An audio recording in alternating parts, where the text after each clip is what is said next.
أعوذ بالله من الشيطان الرجيم بسم الله الرحمن الرحيم الحمد لله رب العالمين الصلاة والسلام على أشرف الأنبياء وسيد المرسلين محمد صلى الله عليه وسلم وعلى آله وأصحابه ومن تبعهم بإحسان إلى يوم الدين أما بعد رب اشرح لي صدري ويسر لي أمري واحلل عقدة من لساني يفقه قولي ربي زدني علما سبحانك لا علم لنا إلا ما علمتنا إنك أنت العليم الحكيم. இக்ரா இஸ்லாமிய சங்கத்தினால் ஏற்பாடு செய்யப்பட்டிருக்கின்ற இந்த விசேட பாடநெறியிலே கலந்து கொண்டிருக்கின்ற உங்கள் அனைவருக்கும் அஸ்ஸலாமு அலைக்கும் வரஹ்மத்துல்லாஹி வபரகாத்துஹு. ஈமானை உயிர்ப்பிப்போம் என்கின்ற கருப்பொருளிலே நடைபெற்றுக் கொண்டிருக்கின்ற இந்த தொடரிலே இன்றைய தலைப்பு இன்ஷா அல்லாஹ் ரமலானும் தௌபாவும் என்கின்ற கருப்பொருளிலே இடம்பெற இருக்கிறது. ரசூலுல்லாஹி ஸல்லல்லாஹு அலைஹி வஸல்லம் அவர்கள் நோன்பு குறித்து சொல்லுகின்ற போது சொன்ன மிக முக்கியமான நபிமொழிகளில் ஒன்று, மன்சாம ரமலானன் ஈமானன் வஹ்திசாபன் குஃபிர லஹு மா தகத்தம மின் தம்பி. யார் அல்லாஹு தாலாவை விசுவாசித்தவராக நன்மையை எதிர்பார்த்து ரமலானில் நோன்பு வைப்பாரோ அவருடைய முந்தைய பாவங்கள் மன்னிக்கப்படும் என்று ரசூலுல்லாஹி ஸல்லல்லாஹு அலைஹி வஸல்லம் அவர்கள் சொல்லி காட்டினார்கள். இயல்பிலே நோன்பு அது முறையாக நோக்கப்படுகின்ற போது ஒரு பாவ மன்னிப்பாக அமைகிறது என்பதனை இந்த நபிமொழியினூடாக எங்களுக்கு விளங்கிக் கொள்ள முடியுமாக இருக்கிறது. அதற்கு அப்பால் பாவ மன்னிப்புக்கான ஒரு சந்தர்ப்பமாக நாம் எப்படி இந்த ரமலானை ஆக்கப்பூர்வமாக பயன்படுத்திக் கொள்ளலாம் என்கின்ற கருப்பொருளை நாங்கள் இன்று அதிலே பேசப்பட வேண்டிய மிக முக்கியமான ஒரு பகுதியான தௌபாவை ரமலானோடு தொடர்புபடுத்தி பேச இருக்கின்றோம் இன்ஷா அல்லாஹ். எனவே அந்த வகுப்பை நடாத்தி தருவதற்காக வேண்டி இக்ரா இஸ்லாமிய சங்கத்தினுடைய கௌரவத்துக்குரிய வளவாளர் மதிப்புக்குரிய உஸ்தாத் அக்ரம் அப்துல் சமத் அவர்கள் எங்களோடு இணைந்திருக்கிறார்கள். எனவே இந்த வகுப்பை தொடர்ந்தும் நடாத்தி செல்வதற்காக வேண்டி மதிப்புக்குரிய உஸ்தாத் அக்ரம் அப்துல் சமத் அவர்களை அன்போடு கேட்டுக்கொள்கின்றேன். ஜஸாக்குமுல்லாஹ் ஹைரன். அஊது பில்லாஹி மினஷ் ஷைத்தானிர் ரஜீம். பிஸ்மில்லாஹிர் ரஹ்மானிர் ரஹீம்.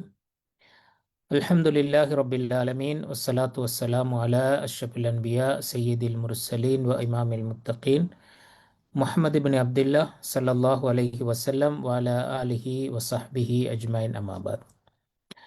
மதிப்புக்குரிய இஸ்லாமிய சகோதரர்களே சகோதரிகளே, அஸ்ஸலாமு அலைக்கும் வரஹ்மத்துல்லாஹி வபரகாத்துஹு. நாங்கள் ரமலானினுடைய அரை பகுதியை கடந்து இறுதி பகுதியை நெருங்கி கொண்டு இருக்கின்ற இந்த சந்தர்ப்பத்தில்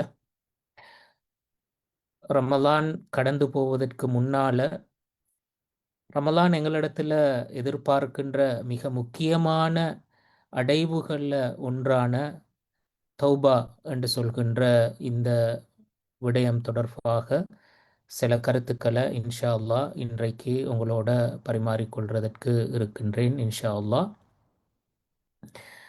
இந்த கருத்தை ஆரம்பிப்பதற்கு எங்களுக்கு நன்கு பரிச்சயமான ஒரு ஹதீஸோட இந்த கருத்தை ஆரம்பிக்கலாம் என்று இருக்கின்றேன் இன்ஷா அல்லாஹ். ரசூல் ஸல்லல்லாஹு அலைஹி வஸல்லம் அவர்கள் ஒரு தடவை மிம்பரில் ஏறுகின்ற நேரத்தில் 3 படிகளில் கால் வைத்து ஏறுகின்ற நேரத்தில் ஒவ்வொரு தடவையும் ஆமீன் என்று சொல்லி சொன்னார்கள். இப்போ சஹாபாக்களுக்கு அது ஒரு புதிய விஷயமாக தென்பட்டது, வலிமைக்கு மாறான ஒன்றாக இருந்தது. அப்போ காரணம் கேட்ட நேரத்தில் ரசூல் ஸல்லல்லாஹு அலைஹி வஸல்லம் அவர்கள் ஒவ்வொரு ஆமீனுக்கும் காரணம் சொன்னார்கள். அதில் ஒரு காரணம்தான் இந்த ரமலானோடு சம்பந்தப்பட்ட காரணம். அந்த காரணத்தை இப்படி சொன்னார்கள் ரசூல் ஸல்லல்லாஹு அலைஹி வஸல்லம் அவர்கள், காலலி ஜிப்ரீலு ரக்ம அன்ஃபி அப்தின் தஹல அலைஹி ரமதான் ஃபலம் யுக்ஃபர் லஹு ஃபலம் யதுகுலில் ஜென்னா என்று சொன்னார். அதாவது ஜிப்ரீல் அலைஹிஸ்ஸலாம் என்னிடத்தில் சொன்னார், ஒரு அடியானை பொறுத்தவரையில் அவனுக்கு ரமலான் கிடைக்க பெற்று அந்த ரமலான் மாதத்துக்குள்ளால் அவனுக்கு பாவ மன்னிப்பு வழங்கப்படவில்லை என்று சொல்லி இருந்தால் ஃபலம் யதுகுலில் ஜென்னா, அவன் சுவர்க்கம் நுழைய மாட்டான் என்று சொன்னான். ஃபகுல்து ஆமீன், நான் அதற்கு ஆமீன் என்று சொன்னேன் என்று ரசூல் ஸல்லல்லாஹு அலைஹி வஸல்லம் அவர்கள் சொன்னார்கள். இந்த ஹதீஸ் இன்னொரு ரிவாயத்தில் வருகிறது, ஃபலம் யதுகுலில் ஜென்னா என்று மாத்திரம் சொல்லாமல்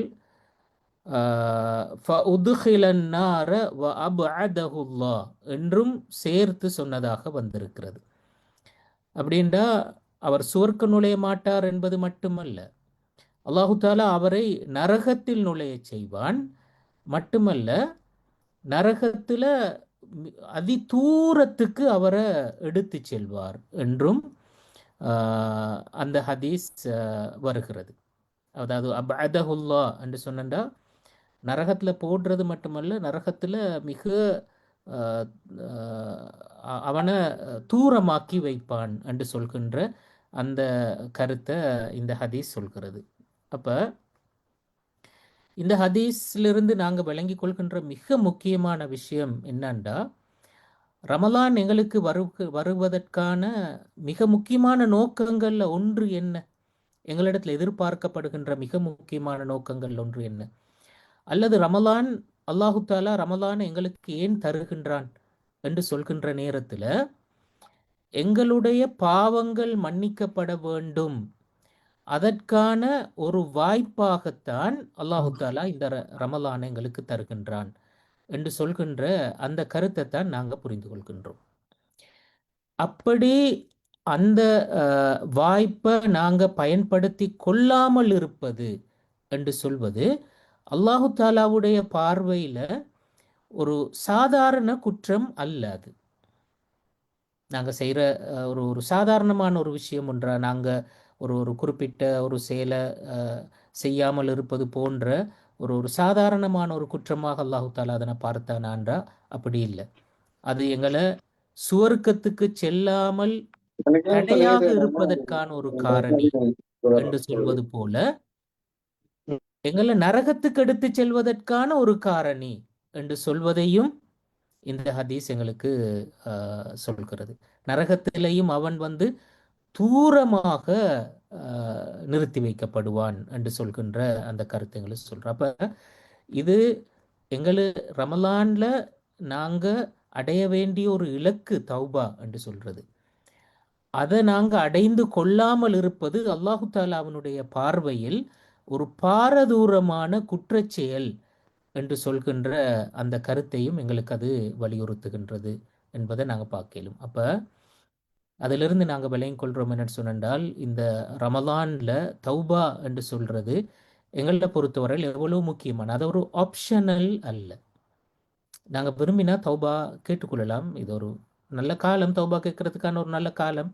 விரும்பினா கேட்டுக்கொள்ளலாம், இல்லாட்டியும் பிரச்சனை இல்லை என்று சொல்வதற்கான ஒன்றாக இந்த ஹதீஸ் உண்மையிலே வலியுறுத்தலை. இந்த ஹதீஸ் அதை விட சீரியஸான ஒரு மேட்டராக அதை வலியுறுத்தின. அது சுவர்க்கம் நரகம் என்று சொல்ற மிக சீரியஸான ரெண்டு விஷயங்களோட வலியுறுத்தின. ஒரு முஸ்லீம் என்று சொல்ற நேரத்தில் எங்கட நம்பிக்கையில் இருக்கிற, எங்கட அக்கீதாவில் இருக்கிற ஆக முக்கியமான குரூஷுவலான ரெண்டு விஷயம் தானே சுவர்க்கம் என்று சொல்றோம், நரகம் என்று சொல்றோம். நாங்க இவ்வளோ கஷ்டப்படுறோம், இவ்வளோ தியாகங்கள் செய்கிறோம், இவ்வளோ நன்மைகளுக்காக போராடுறோம். எதற்காக? என்ன என்ன பர்பஸ்? அந்த அந்த அந்த நன்மைகள் எங்களுக்கு ஏன்?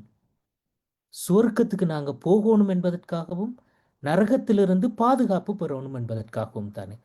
அப்போ இது எங்கட அக்கீதா படிக்கு இது ஒரு முஸ்லிமுடைய வாழ்வுல குரூஷுவலான ரெண்டு விஷயம். அந்த ரெண்டையும் சம்பந்தப்படுத்தி சொன்னேன்டா, தௌபாவை நீங்கள் பெற்றுக்கொள்ளலண்டா இந்த சுவர்க்கம் உங்களுக்கு கிடைக்காது, உங்களுக்கு கிடைக்கிற இடம் நரகம் என்று சொல்லி.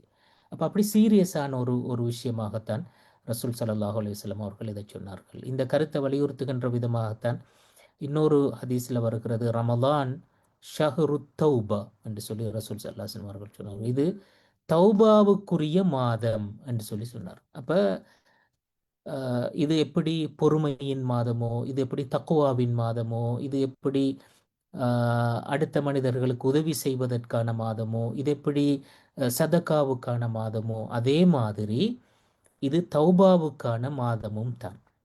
அப்போ அந்த வகையில் நாங்கள் தௌபாவை இந்த காலப்பகுதியில் மிக முக்கியமான ஒரு ஒரு ஒரு அமல் என்று சொல்வது அல்ல இங்கே நாடப்படுகின்ற விஷயம்.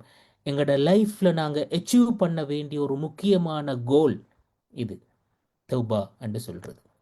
அதைத்தான் இந்த ஹதீஸ் எங்களுக்கு வலியுறுத்தி இருக்கிறத நாங்கள் பார்க்கலாம். அப்போ இது அந்த ரமலானில் தௌபாவினுடைய அந்த முக்கியத்துவத்தை எங்களுக்கு விளங்கப்படுத்துகிறது. அதற்கு இந்த ஹதீஸ் மாத்திரம் போதுமானது என்று சொல்லி நான் நினைக்கின்றேன். அடுத்து நாங்கள் வருவோம். இந்த தௌபா என்று சொன்னால் உண்மையிலே என்ன கருத்து, நாங்கள் என்ன விளங்கிக் கொள்கிறோம், எதை நாங்கள் தௌபா என்று சொல்லி சொல்கிறோம்? நாங்கள் பெரும்பாலும் ரமலான் காலம் வந்தால் அதுலேயும் கடைசி 10 குறிப்பாக 27ஆம் இரவில் நாங்கள் எங்களுக்கு ஒரு இமாம் யார் ஒருத்தர் சொல்லித் தருகின்ற ஒரு தௌபாவை நாங்கள் ரிப்பீட் பண்ணுகின்றோம், அல்லது அவர் கேட்கின்ற ஒரு துவாவுக்கு நாங்கள் ஆமீன் சொல்லுகின்றோம் என்று சொல்கின்ற அப்படியான ஒரு செயற்பாடு தான் தௌபாவா? அல்லது தௌபா என்று சொல்றதனுடைய மீனிங்கை இமாம்கள் எப்படி விளங்கப்படுத்தி இருக்கிறார்கள் என்று சொல்றத நாங்கள் விளங்கி கொள்வது உண்மையிலே இந்த ரமலான்ல நாங்கள் அந்த தௌபா என்று சொல்றது ஒரு கோல் என்று சொன்னோமே, அது ஒரு ஒரு இலக்கு என்று சொன்னோமே, அப்போ அந்த அந்த இலக்கை நாங்கள் சரியாக அடைஞ்சு கொள்றதற்கு அது என்ன என்று சொல்றதை விளங்கி கொள்வது மிகவும் முக்கியமானது. அந்த வகையில் இமாம் இப்னு ஆஷூர் அவரும் அதே போல இப்னு அப்பாஸ் ரலியல்லாஹு அன்ஹு இந்த 2 பேரும் தௌபாவுக்கு சொல்லியிருக்கின்ற விளக்கத்தின் அடிப்படையில் நின்று நாங்கள் அந்த கருத்தை விளங்கிக் கொள்றதுக்கு முற்படுவோம். முதலாவது இமாம் இப்னு ஆஷூர் 3 சொற்களின் கூட்டு சேர்க்கை தான் தௌபா என்று சொல்லி அவர் சொல்லுவார். அவர் சொல்ற தௌபா இல்முன் வஹாலுன் வஅமலுன் என்று சொல்லி விளங்கப்படுத்துவார். அப்படி என்றால் என்ன? அவரே அதுக்கு எக்ஸ்பிளனேஷன் சொல்லி இருக்கிறார். இல்முன் என்று சொல்றதனுடைய இல்முன்ற நேரடியான கருத்து ஒன்றை அறிதல் என்று சொல்றது, அறிவு என்றது. அப்ப இல்ம் என்று சொல்றது ஹுவ மஅரிஃபத்து தன், நாங்க செய்கின்ற பாவங்கள் எவை என்று சொல்வதை அறிந்து கொள்ளுதல். அதுல மிக முக்கியமான விஷயம் என்னன்னா, பாவங்களை அறிந்து கொள்ளுதல் என்று சொல்ற நேரத்தில் பலரும் தான் செய்வது பாவமே அல்ல என்று சொல்கின்ற உணர்வோட, அது சம்பந்தமான எந்த நொலேஜும் இல்லாம இது பாவம் என்று சொல்ற நொலேஜ் இல்லாம பல சமயங்கள்ல அதை சீரியஸாக எடுக்காம நிறைய பாவங்களை நாங்கள் செஞ்சுட்டு இருப்போம். அப்ப இங்க வெறுமனே அந்த நாலேஜ் என்று சொல்றது மட்டுமல்ல, அந்த அந்த ஃபீலிங்கும் இருக்கணும். நான் செய்யறது இது பாவம் என்று சொல்லி உணர்ந்து அறிந்து கொள்ளுதல் என்று சொல்றது தான் இல்ம் என்று சொல்ற விஷயம். ரெண்டாவது ஹால். ஹால் என்று சொல்றது, ஹால் என்ற நேரடியான கருத்து நிலைமை என்று கருத்து, ஒரு ஒரு குறிப்பிட்ட நிலைமை. அப்ப அந்த நிலைமை என்ன என்று சொன்னா அது ஒரு உளநிலை. ஹால் என்று சொல்றது உண்மையிலே நாங்க நல்ல தமிழ்ல சொன்னா ஒரு உளநிலை என்று தான் அதை சொல்லுவோம். அந்த உளநிலை என்னன்னு இவர் விளங்கப்படுத்த என்று சொல்லுவார் என்னடா, தஅல்லுமுன் நஃப்ஸ் மின் தாலிக தன்ப், அந்த பாவங்களிலிருந்து என் மனசு கஷ்டப்படணும், மனசு வருந்தோணும், கை சேதப்படணும், அதுதான் அந்த உளநிலை. அப்போ முதலாவது அறிவு, அறிதல் என்று சொல்வது. ரெண்டாவது அந்த உளநிலை, மனது கஷ்டப்படணும், வருந்தோணும், நான் செஞ்சது பிழை என்று ஃபீல் பண்ணணும், அது ரெண்டாவது. மூன்றாவது அவர் சொன்னார் என்னடா அல் அமல். அமல் என்ற நேரடியான கருத்து செயல். செயல் என்று சொல்றதனூடாக நாட்டுற விஷயம் என்ன? அவர் சொன்னார் தர்குல் இஸ்ம் வ ததாருக்கு மா யும்கினு ததாருக்கு, அதாவது அந்த அந்த குறிப்பிட்ட பாவத்தை கைவிடுதல் என்று சொல்றது. அது மட்டுமல்ல, அதை சரி செய்தலும் நடைபெற வேண்டும். எதையெல்லாம் சரி செய்ய முடியுமோ அதையெல்லாம் சரி செய்தல் என்று சொல்றதும் நடக்கணும். இப்ப நான் ஒருத்தருக்கு வார்த்தையால அவரை காயப்படுத்தியிருக்கிறேன், அல்லது அவரை ஏதோ ஒரு விதத்துல நோவினை செஞ்சிருக்கிறேன், ஒரு அநீதி இழைத்திருக்கிறேன், அதுக்கு நான் அவரிடத்துல மன்னிப்பு கேட்டல், அவரை அதை நான் நான் உணர்ந்து மன்னிப்பு கேட்கிறேன், அவரும் அது போல மனமு எனக்கு மன்னிப்பு தாரார் என்று சொல்றது அங்கே அதை சரி செய்தல் என்று சொல்ற கருத்து. அதே மாதிரி அவருடைய சொத்துக்களை நான் எதையும் எடுத்திருந்தால், அவருக்கான உரிமைகளை நான் அநீதியாள முறையில் பறித்திருந்தால் அவற்றை திருப்பி ஒப்படைத்தல் என்று சொல்றது, அதுவும் சரி செய்தல் என்று சொல்றது. அப்ப இந்த 3 விஷயங்களையும் அவர் சொன்னார். அதைத்தான் இல்ம், ஹால், அமல் என்று சொல்றது. அப்ப இந்த மூன்றும் நடக்கின்ற நேரத்துல தான் நாங்க அதை தௌபா என்று சொல்றோம். இது இப்னு ஆஷூர் அவர்களுடைய விளக்கம். இப்னு அப்பாஸ் ரலியல்லாஹு அன்ஹு அவர்களுடைய விளக்கம் என்ன? அவர் சொல்ற விஷயத்தை பாருங்க. அவர் சொல்லுவாரு, அவர் இதுக்கு அந்த குரான்ல வரக்கூடிய தௌபத்தன் நசூஹா என்று சொல்கின்ற அந்த தூய்மையான தௌபா என்று சொல்றது என்ன என்ற அந்த விளக்கம் சொல்ற நேரத்துல தான் இந்த கருத்தை அவர் சொல்லுவார். அவர் சொல்றார், முதலாவது என்னண்டா அந்நதமு பில் கல்ப். அது தூய்மையான தௌபா என்று சொல்றது, முதலாவது நாங்க மனசால வருந்தோணும், கை சேதப்படணும். அது முதலாவது. ரெண்டாவது வல் இஸ்திக்ஃபாரு பில் லிசான். எங்களுடைய நாவால நாங்க தௌபா செய்யணும்.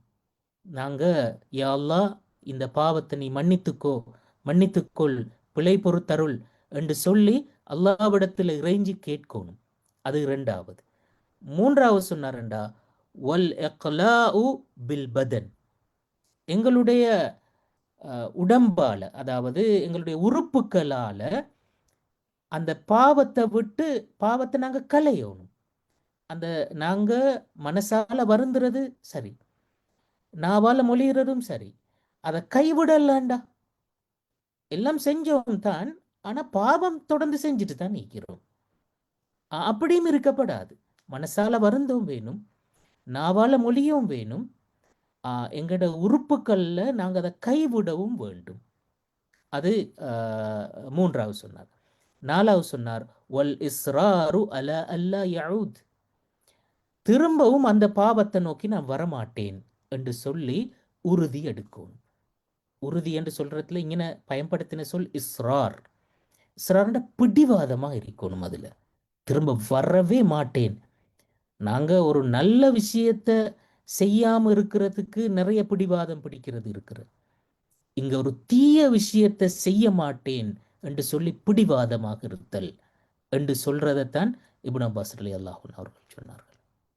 அப்ப இங்க இந்த ரெண்டு பேரும் சொன்ன கருத்துக்களை மொத்தமா தொகுத்து பார்த்தா ரெண்டு வகையான விஷயங்களை ஒன்று சேர்ந்தது தான் தௌபான்னு சொல்றோம். ஒன்று மனசோடு சம்பந்தப்பட்ட சில விஷயங்கள் இருக்கின்றன, எங்களுடைய செயற்பாட்டோடு சம்பந்தப்பட்ட சில விஷயங்கள் இருக்கின்றன.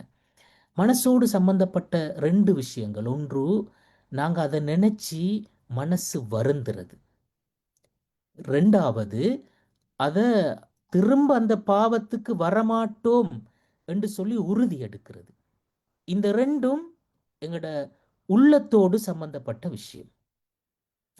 அது மாதிரி எங்களோட செயற்பாடு